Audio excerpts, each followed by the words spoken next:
let's talk about endometriosis today. And I don't know everything, just to say this right from the get go. I'm not a doctor, I'm not medically trained. I just happen to be someone who is going through her own endometriosis, and I'm trying to learn as much as I can about this chronic illness. And because I now know that I have it, I'm trying to educate myself as much as possible.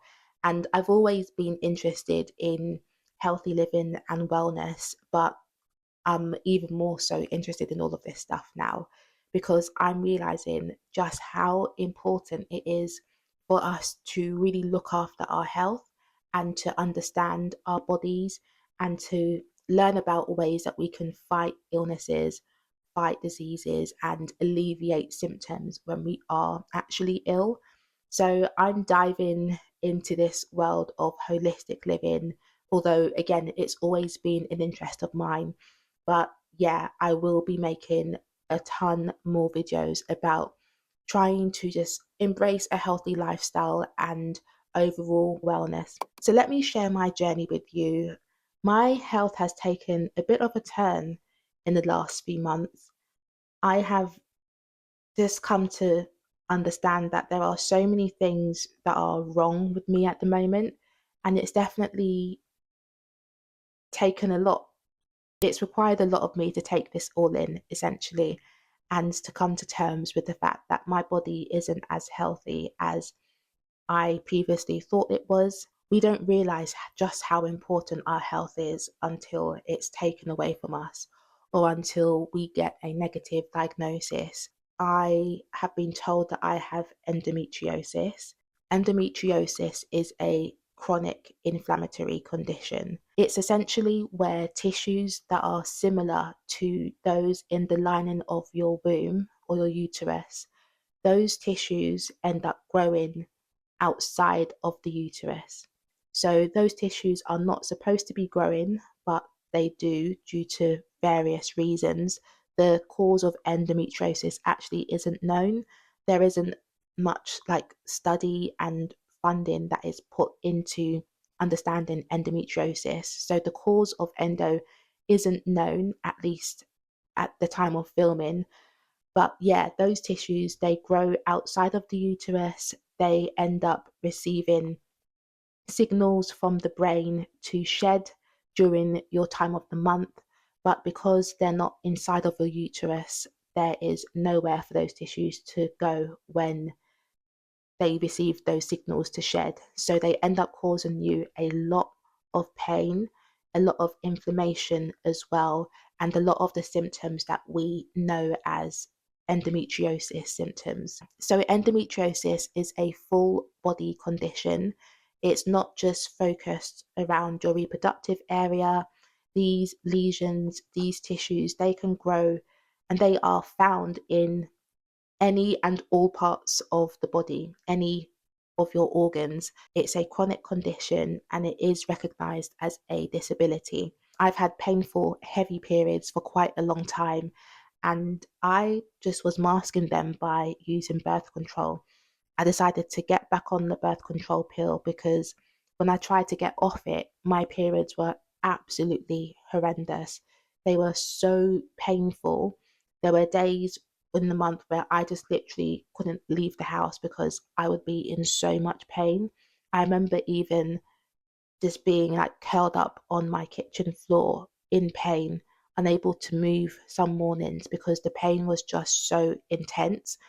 And for some reason, that level of pain didn't raise red flags in my head. I just thought it's normal to be in pain whilst you're menstruating because I hear so many women saying that they also had painful periods. So I didn't really think it was something that I needed to investigate or to see my doctor about.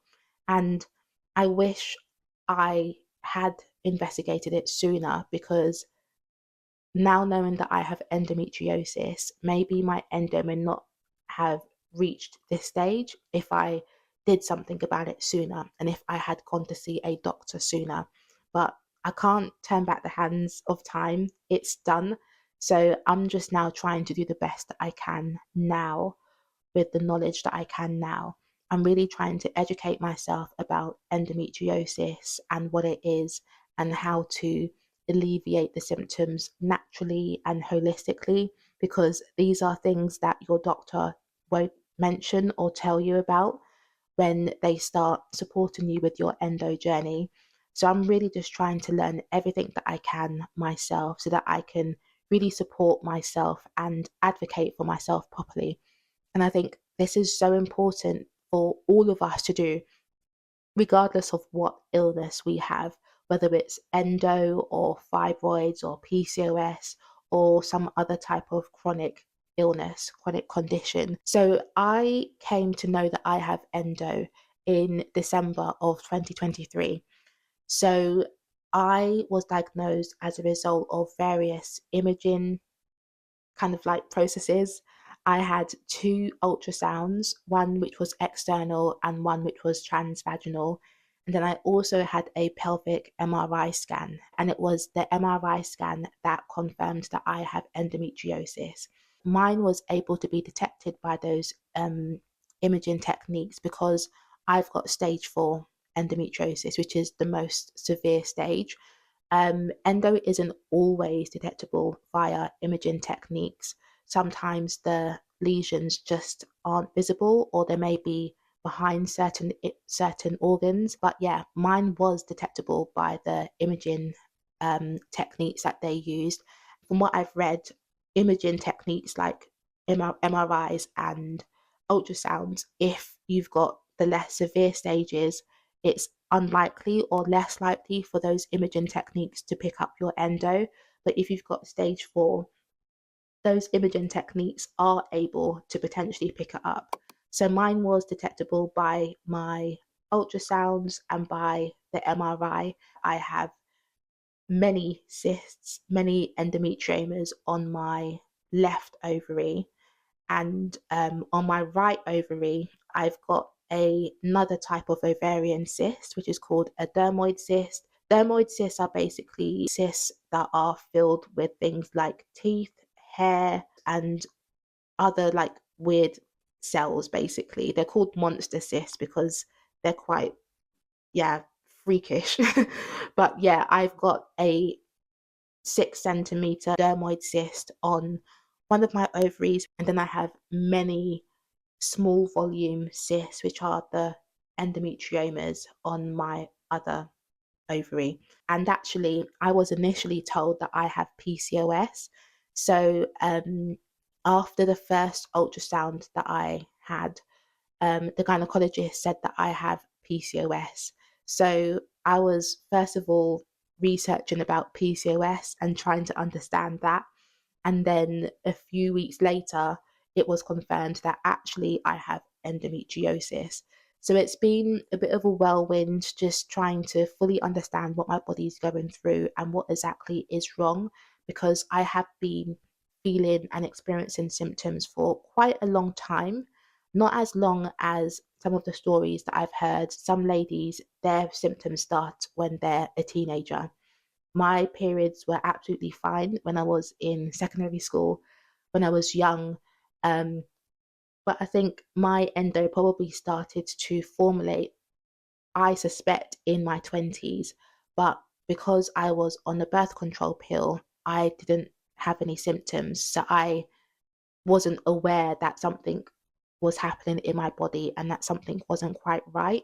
So, not that I'm fully against the birth control pill, but one of the negatives of taking the birth control pill is that it it masks things that your body is going through. You're not as in tune with your body as you would be if you weren't on the pill, because you're not having a genuine period and your body isn't going through the natural cycle that it usually goes through without, in the absence of taking birth control. So, unfortunately, I wasn't in tune with my body. I didn't know what was happening to it on a month to month basis. And it was only when I was in my early 30s, when I came off the pill, did I start to feel or experience all the symptoms related with endometriosis. So my periods became extremely heavy. Like when I started having genuine natural periods when I was off the birth control pill, my periods were so heavy. They were extremely painful. Honestly, like the first day, second day, and usually the third day of my periods, I was wiped out. I was usually in so much pain that I could barely shower upright. I could barely stand upright. I could barely walk around the house upright without cowering in pain. I couldn't even fathom the thought of trying to leave the house in the first couple of days of my period, because usually I would be in so much pain I wouldn't be able to walk down the street or jump on a train or anything, because the pain would just be so intense. I would also have things like lower back pain and pelvic pain. um, Mentally, I would just be absolutely exhausted and drained because physically my body felt like an absolute mess. I have really painful bowel movements when I'm on my period. Honestly, I know this is TMI, but if I need to do a number two when I'm on my period, it would feel like everything in my body is just coming out.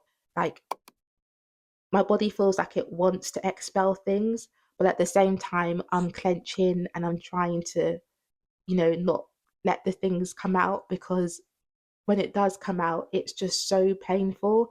There are so many nerves in and around our pelvic area anyway, but it's like you can feel literally everything, and it's so painful. And even urinating as well when I'm on my period. When your bladder is full, it may be extremely painful just because it's full. And then when you try to urinate, again, it's painful to release that liquid from your system. Basically, allowing anything to come out of your body, allowing anything to dispel is so painful, to the extent that you try and hold everything in, you try and clench your muscles so that it doesn't come out. But of course, you need to let these things release. It definitely is very much like diarrhea. So you just end up being in so much pain on the toilet seat. And when everything is all over, when everything is said and done, it just feels like every last ounce of energy has just completely gone from your body. You just feel so physically drained and exhausted after bowel movements. And yeah, the urination is really painful. I get upper leg pain, thigh pain, lots and lots of pain, basically. Um, Gas as well is something that is so painful due to endometriosis. Each time you want to pass gas, it's like a stabbing pain.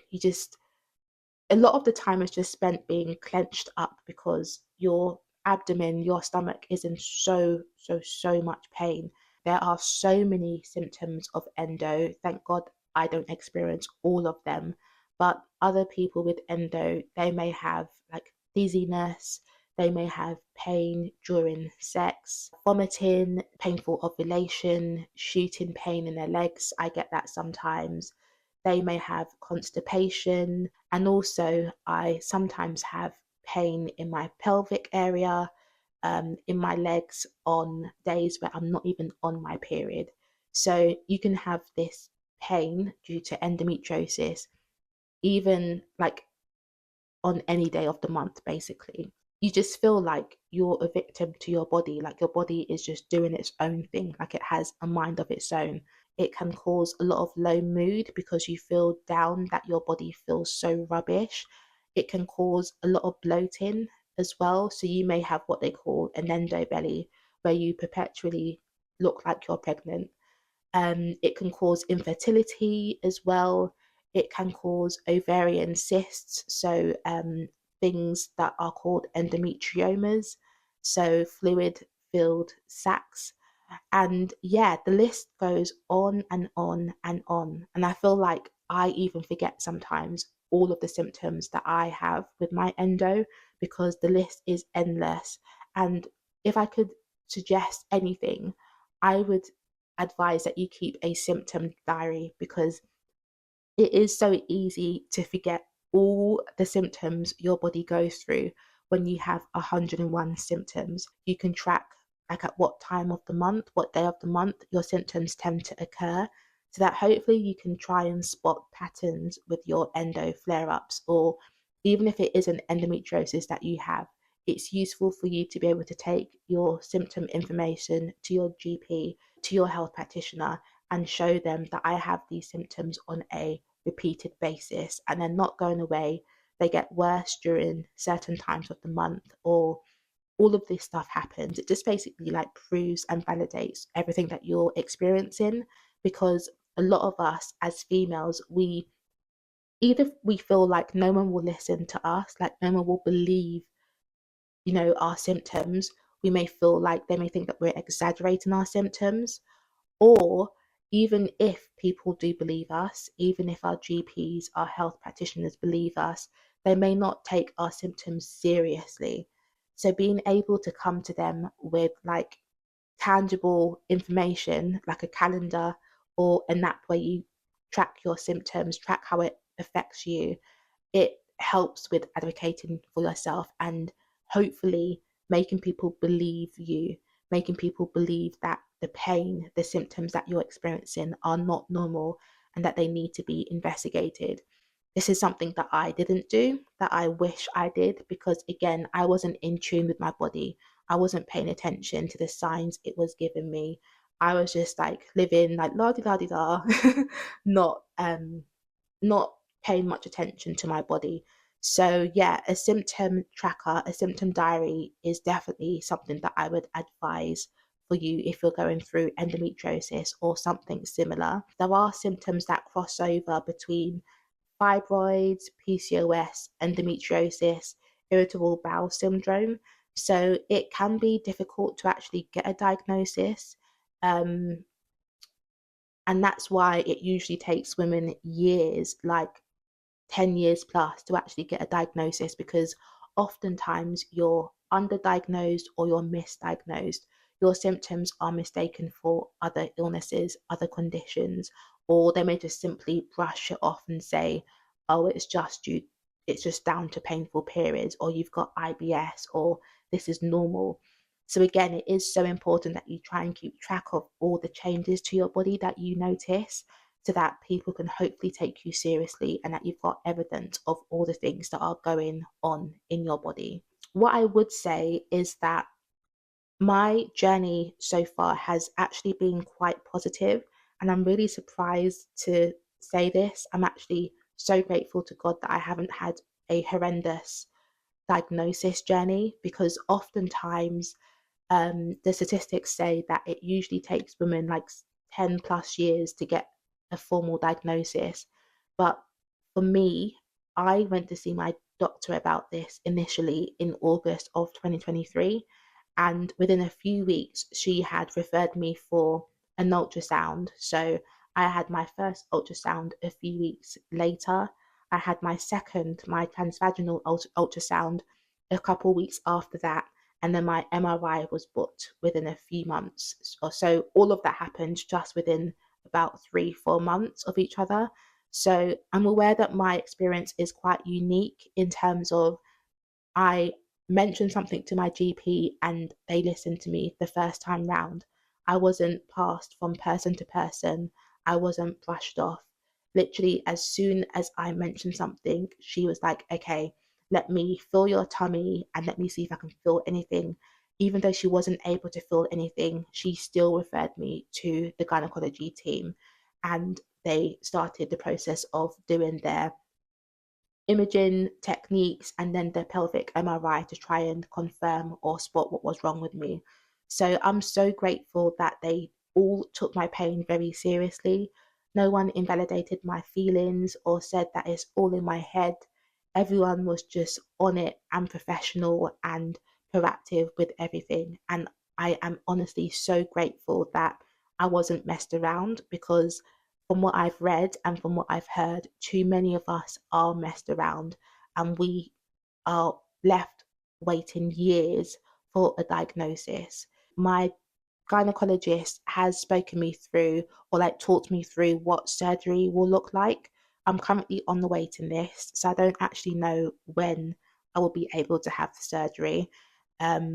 Praying and hoping that it won't be too long. He's estimated that it may be in the late autumn, so maybe like October times. It will be keyhole surgery, or what they call a laparoscopy. So it will require me to be in a hospital overnight. They will basically try and clear as much of the endometriosis as possible. It's not guaranteed that it will clear everything, but they're going to try their best. It's also not guaranteed that endometriosis surgery would help with fertility, but it's worthwhile, in my view anyway, it's worthwhile having the surgery if you are experiencing infertility issues. They will also check to see whether my fallopian tubes are clear and open. So they will be inserting a blue dye into my fallopian tubes to see whether the dye travels through them. And if it does, that shows that my fallopian tubes are clear. If the dye doesn't, that means that I have blocked tubes. So yeah, that will be interesting from a fertility point of view. But yeah, the gynecologist will be performing my surgery. He will also be assisted by bowel surgeons. They're called colorectal surgeons. I've got it written on my Instagram. So yeah, all of the deets are on my Instagram page. But yeah, the colorectal surgeons will be they will be assisting the surgery because my endometriosis is also present on my bowel and on the uppermost part of my vagina, which is called the vaginal fornix.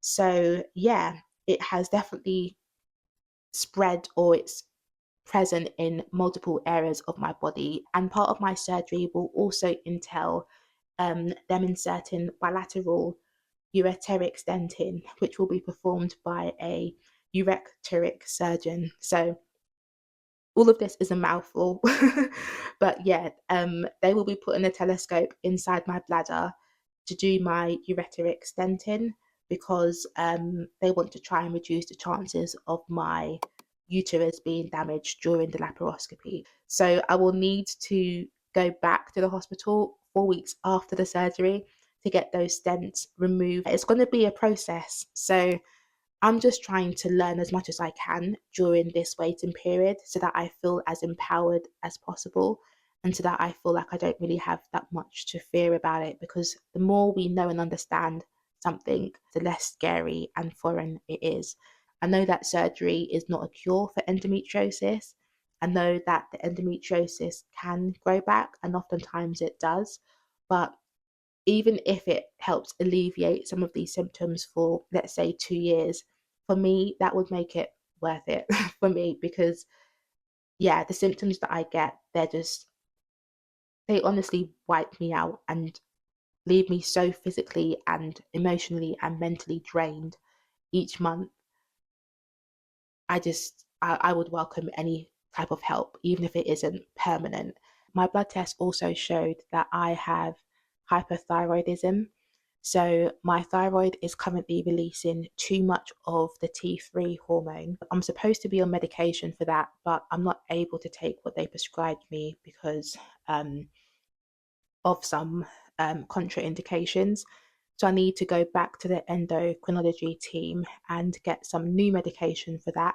I'm also speaking with dermatologists because I have unexplained itchy skin and they can't work out what the cause is either, even though there may be a link between my hyperthyroidism and my itchy skin. So, yeah, I've got endometriosis, I've got a dermoid cyst that they need to remove. I've got hyperthyroidism, definitely experiencing some dermatology issues. There are just quite a few things that are going on with my body right now. And I think it's so important that we all try and learn as much as we can about things like how to reduce inflammation in our bodies. So, foods we can eat to try and reduce inflammation, to try and rid or help our bodies rid itself of excess estrogen, for example. It's so important for us to research about toxins in our environment, in our cosmetics, in the products that we use, and to try and reduce those toxins accordingly. it's also important for us to live a healthy lifestyle.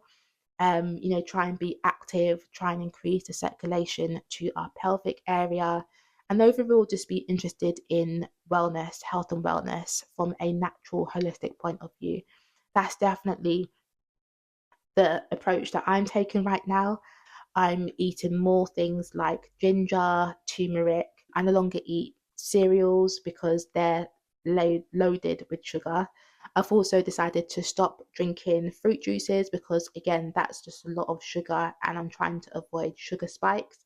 I now make my own bread from home. So I bake my own homemade bread because I'm trying to reduce chemicals and just try and eat not a fully plant-based diet, but just try and eat fewer processed foods and more whole foods. Also, I'm trying to reduce stress as well because endometriosis has been linked to chronic stress. Thyroid conditions are also linked to chronic stress. I know that I am I always feel stressed and I do struggle with low mood quite a bit. So yeah, I don't know whether my chronic stress has been the cause of my endometriosis or whether it has impacted things. It probably has. So I'm just looking at my life as a whole, as a full system holistically, and just trying to make better choices, better decisions, and do what I can to keep my body well. I want to be sharing all the things that I'm learning on this holistic wellness journey with you because yeah, a lot of us live really stressful lives and a lot of us don't feel connected to our bodies or in tune with our bodies. I have signed up to an integrative health and nutrition course. I'm also doing another course which is like just solely focused on holistic wellness. So yeah, I'm studying so much. I'm trying to educate myself and learn as much as I can to support not only myself but other people. And you may have noticed that I have changed my YouTube channel name again because I got some clarity from some coaching sessions that I was doing about where I want to take this channel to and what I want to do within this online space. I don't want this channel or this space to exclude anyone or make anyone feel like they don't really belong. So that's why I changed the channel name and made it a bit more, I guess, palatable. I'm just discovering myself, learning more about myself, my passions, and learning about how I can support my body and my body's health. And I'm just so excited to be sharing with you the things that I learn. And hopefully, we can all grow on this journey together and support one another and just really pursue being the best versions of ourselves, the healthiest versions of ourselves. There's no point in living long if the quality of our life is reduced due to chronic illness. There's no point in us achieving material success if we're too ill to enjoy any of that. None of us deserve to be in pain all the time. None of us deserve to be ill all the time. So if you are going through endometriosis or any of the similar illnesses that we go through as menstruating people, um, hopefully this video was just helpful in terms of getting you to think about your body, maybe what your body has been telling you recently that you haven't paid attention to, that you think, okay, maybe I should get this checked out. It is important that we take our body seriously and that we don't brush our own symptoms off, that we actually make the time to go and see a doctor, see a GP, and just get things checked out. Sometimes peace of mind is good to have, just to know that okay, there's nothing wrong. That certainty can be really helpful. Let me know if you've got any questions about this or if you've got any video requests of things that you would like me to upload about as we all pursue and embrace holistic wellness. Come and follow me on Instagram and TikTok because I do try to post during the week on those platforms, and leave a comment if any of this resonated or stood out to you. Thank you for watching and I will catch you in the next video. Take care.